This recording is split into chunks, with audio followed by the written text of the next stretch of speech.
Would the big three survive in today's anime era? I'm talking like not a single thing has changed about them. The only thing that's different is that they're airing this next anime season from the beginning, one episode a week, alongside the shows like My Hero, Chainsaw Man, Mob Psycho, and Bleach. Well, I guess Bleach is actually already airing next to them, so that one doesn't really have to be hypothetical. But the question is, would the big three thrive and rise to the top, or really fall into the deep, dark depths that is mid in today's anime era? And in my extremely professional anime opinion, proven by very scientific methods of research, the answer is maybe. But let me explain. As time goes on, habits, trends, fashions, metas, all of these things change over time. I mean, just look at human life and how far it's come from when we were cavemen till now. Okay, that was a bad example, but we literally used to use bloodletting, which is where you just drain the blood out of yourself to cure fevers. Then we evolved and we started using it as a beauty trick to make us have snow white skin.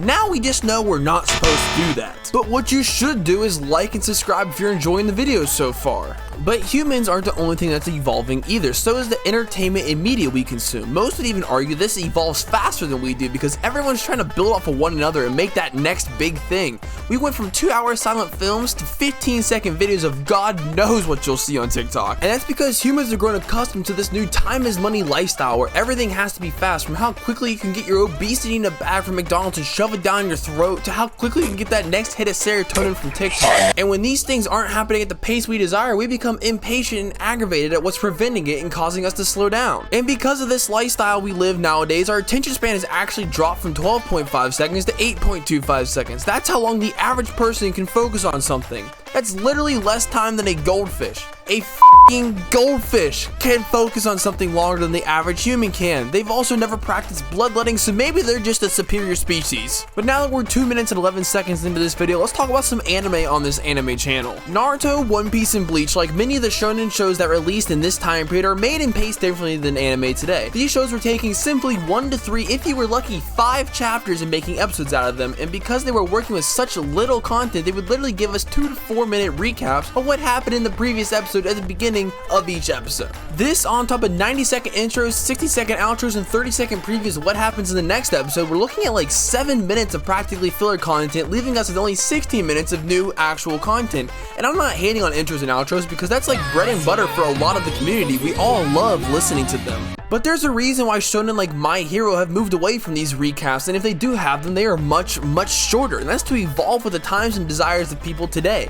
And in these 16-minute episodes that these old shonens had, you may not even get meaningful content, aka the demon spawn filler. Naruto is probably the most famous of the three for its filler, so I'm gonna start there. After the pain fight, which is arguably one of the best parts of Naruto, there are 20 episodes of filler consisting of just different people reminiscing of Naruto's younger days. And this isn't the only time it happens either. There's literally a span of 105 episodes where there are 40 episodes of filler. Not to mention moments like the 9-episode stretch that was Naruto chasing Deidara using the same animation on repeat, just splitting up different current events. Then One Piece literally converts one chapter at a time into episodes, which means it's probably a stretch for any episode to hit the 23-minute mark, so they basically have to give them recaps. And they have very similar parts to like the Naruto Deidara chase scene, where Luffy's stuck in between 2 buildings for 13 episodes straight while Robin's being kidnapped. Then you have Bleach, which has the Bounce arc, so yeah, that was bad. I actually just have way less knowledge about Bleach, so I don't have as many things to say about it, but I do know the Bounce arc was pretty bad in my opinion, but the same principles apply.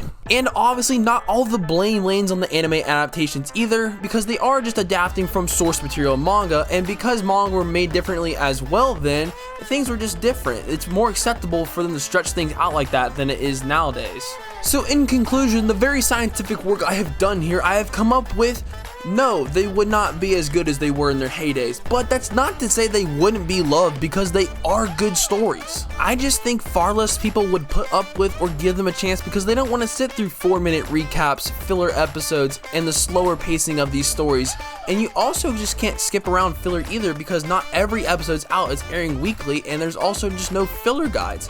So now when you have to wait 20 episodes straight of filler, you have to wait 20 weeks, which is almost half a year for new content. It all just comes down to supply and demand, and the demand just isn't here for these shows like they used to be back then. But there is an audience for everything, so maybe if they market to a far more intellectual and patient group like Goldfish, then it would still be popular and booming. And don't get me wrong, I'm not trying to belittle these shows at all, because they all are amazing in their own way, but anime as a whole has become a much more saturated avenue of media, and I think many people would opt out of watching these for other shows that have faster pacing and less filler. And this is also why I think some of the new generation anime watchers are just skipping out on 1, 2, or all 3 of the big 3 completely. And then one last side note, this is all my own judgment of American culture as a whole, because I can't really speak on any other cultures. But I hope you enjoyed the video. If you did, make sure you like and subscribe. It really does help me out. And leave a comment down below about what you think about these shows, what you think of my opinion, what you think of the current state of anime, and I'll see you in the next one.